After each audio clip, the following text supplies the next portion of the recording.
Hello again, everybody, and welcome to Gamecock Central Radio. Emerson Phillips joined by staff writer Collyn Taylor talking about today's Will Muschamp press conference ahead of Saturday's Kentucky game, 7:30 kickoff, primetime ball game for the Gamecocks and the Kentucky Wildcats, who are 4-0 overall and 2-0 in the SEC for the first time since 1977.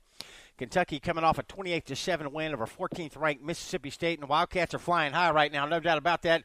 Gamecocks feeling pretty good too, Collyn, with a 37-14 road win over Vanderbilt on Saturday, and that kind of put to bed some bad memories from the Georgia game, at least for the time being. So Muschamp went for about 17 minutes today, and Collyn, he shared a lot of information, as he often does. 17 minutes, not very long press conference, but he laid a lot of information on the media, and there was a lot to talk about today. First and foremost, we found out that OrTre Smith will have surgery on that subluxed knee, and he is out for the season. He's expected to return for spring ball, and Muschamp said no more information at this time on a possible replacement game for the Marshall game that was canceled a couple of weeks ago. Yeah, and so I think obviously the biggest news there was OrTre, and he came out too and said that Jamel Cook's been ruled ineligible for this season, so we won't be seeing him in the defensive secondary.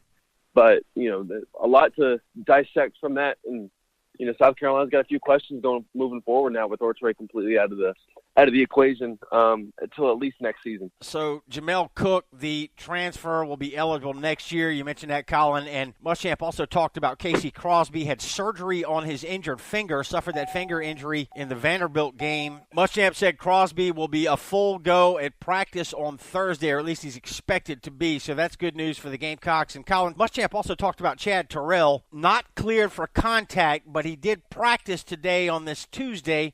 First practice that Terrell has participated in. Yeah, and when Terrell tore his ACL, they were obviously shooting for a late September, early October return to practice, and that's kind of what you're seeing now. Muschamp said he only went, he was limited, was non-contact, but it's good news to see Chad Terrell back on the field.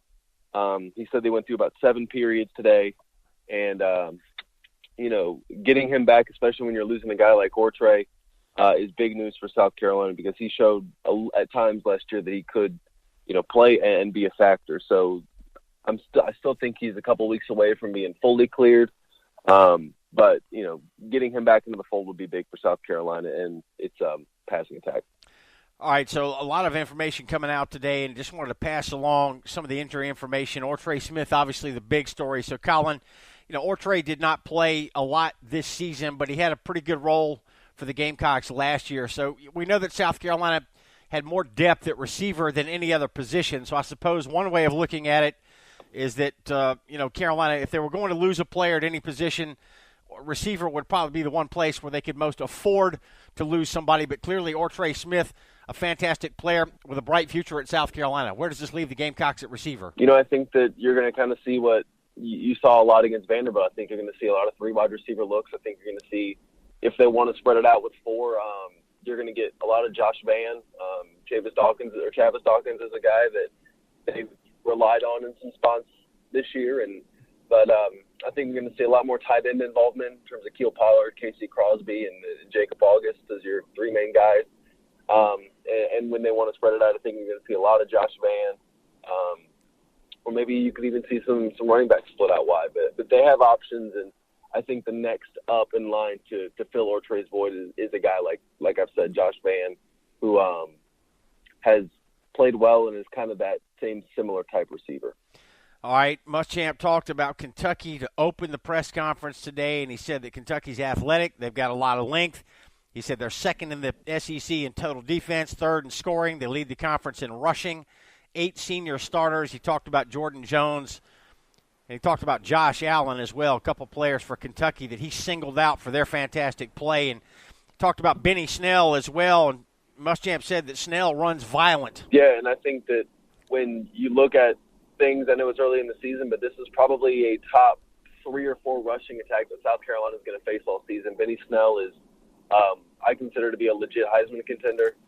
He's one of the best backs in the SEC, and he's going to be a tough test for South Carolina, and South Carolina fans know that from previous seasons. But he's good, and they're going to really, really have to focus on bringing him down and tackling a little bit better than they have this season, just because he is so hard to bring down, and he runs so well in kind of any situation they put him in. So that's a tough test. And then defensively, Kentucky's corners are really good, and they have a really fast front seven and strong guys that, this might be talent-wise one of the better Kentucky teams South Carolina has faced, especially since Muschamp's been there, just in terms of they have veteran leadership, and the talent's gotten better and better as they've developed guys under Mark Stoops. So it's going to be a tough test, and South Carolina knows that going in and really isn't shying away from the fight.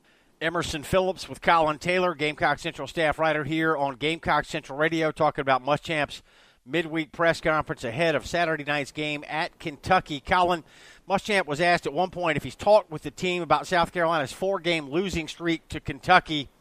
It wasn't that long ago that it was almost inconceivable that the Gamecocks could lose 4 straight to Kentucky. Carolina had the upper hand in this series for a very long time, but Kentucky has now turned the tables, and Muschamp said that he's not talked about that. The coaching staff has not talked about the losing streak with this football team. Yeah, and the team the players were asked about it today before Muschamp, and, they've kind of echoed what he said, that they really don't talk about it. This is just another week, and they're going to treat it like a season, even though they know it's a good football team. They haven't mentioned it.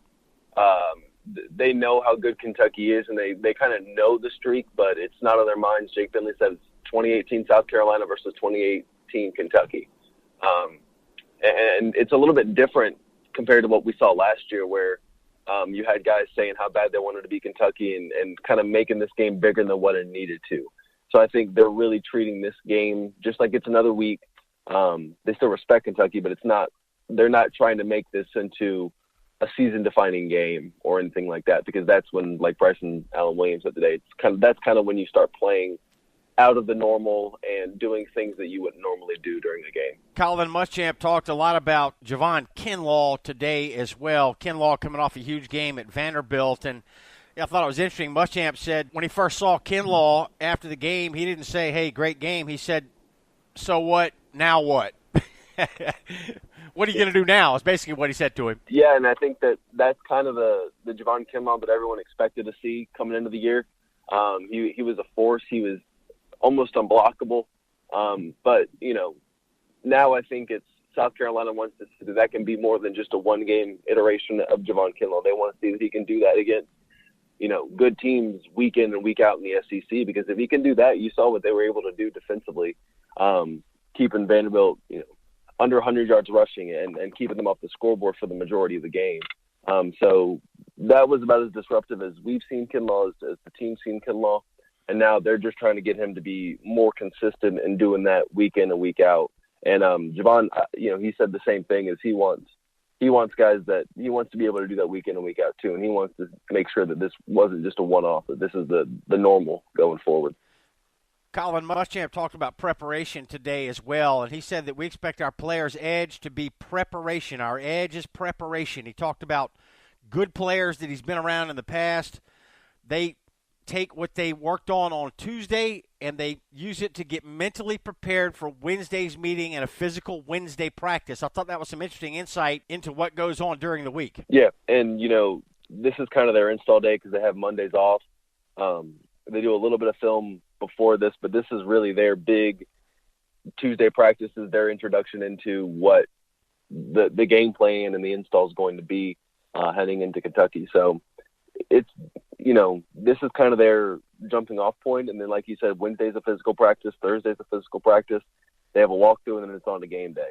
And then you obviously have film study and meetings in between all that. So, it's always interesting to kind of get a glimpse beyond, the veil a little bit and see how the team really goes week to week, because it's a lot more than just, they practice 3 times and then hop on a plane and go to Kentucky. So it was really cool to see. Yeah, they put the game plan in for Kentucky on Tuesday, and Muschamp was saying that good players will look at what they did on Tuesday and examine themselves, what they need to do to go back and work on some things to shore up their responsibilities for the upcoming game, and they'll work on that, sort of mentally going into Wednesday's practice. So I thought that was interesting. We got a 7:30 kickoff Saturday night in Lexington, Kentucky. Kentucky ranked 17th in both the AP and the coaches poll this week. Collyn, we talked about Kentucky. Last week we said on one of the podcasts that we've heard that some people feel like this might be the best Kentucky team they've ever had, and they went out and manhandled a good Mississippi State team that was ranked 14th in the country. Kentucky beat them 28-7 and really had their way with them, particularly in the second half. So Kentucky's flying high right now, Collyn, and they're going to be looking at a chance to beat the Gamecocks for the 5th consecutive year. Playing at home is obviously an advantage for the Wildcats, but an opportunity here for South Carolina. Yeah, and from everything that I've seen, it's expected to be a sellout this weekend. Tickets are running up fast, so it should be a good atmosphere. This is a Kentucky team that, talent-wise could be on par with South Carolina and vice versa, that these two teams are pretty evenly matched. Both should have, both are one loss, combined. So these are two really good teams that I think will give us a pretty good game on Saturday. And it'll be interesting to see how South Carolina game plans and tries to scheme to take Benny Snell out of the game, because that's how Kentucky makes their money on offense, is they're going to run the ball. So it'll be interesting to see how South Carolina tries to take that away from them. Collyn, I think it's interesting also that the point spread for this game, for those who are interested in such matters, Carolina opened as a favorite against Kentucky, despite the fact Kentucky's 4-0 and 2-0 in the league and had just beaten the 14th-ranked team in the country. The Gamecocks opened as favorites at Kentucky, and that line has moved considerably now, Collyn. Carolina opened as about a 1-point favorite, and now Kentucky is favored by 1.5 or 2 points, depending on where you look. So I don't know if you are interested in this type of thing, Collyn, but I think a lot of folks listening are. Yeah, and it's a little weird. I mean, I think they say that playing at home gives you about a 3-point swing. So really they're looking at it and saying South Carolina is maybe a better team by 2 points. But I wouldn't be surprised by the end of the week it's just a pick 'em, just because these two teams are so evenly matched, and both teams are really talented. I think both have claim and have arguments that can be made as the second best team in the East right now behind Georgia. So it's going to be interesting. I really don't know what to expect, because if South Carolina comes out and plays like they did against Vanderbilt, I think they win.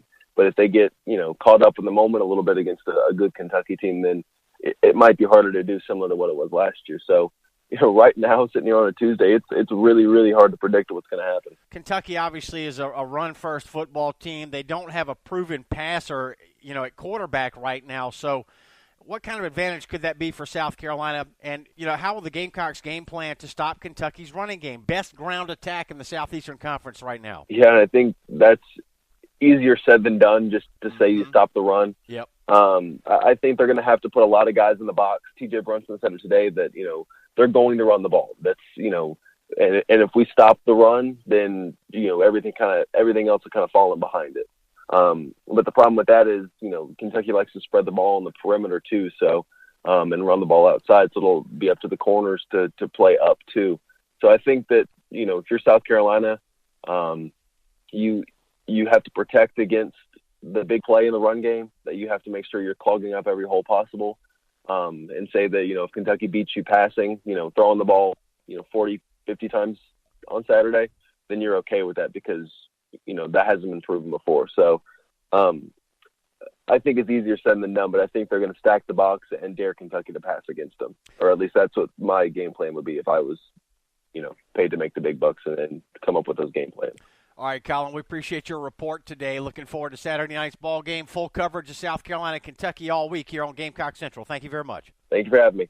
That's Collyn Taylor, our staff writer, and I'm Emerson Phillips, and this is Gamecock Central Radio, 7:30 kickoff Saturday night on the SEC Network at Lexington, Kentucky. Thanks for joining us.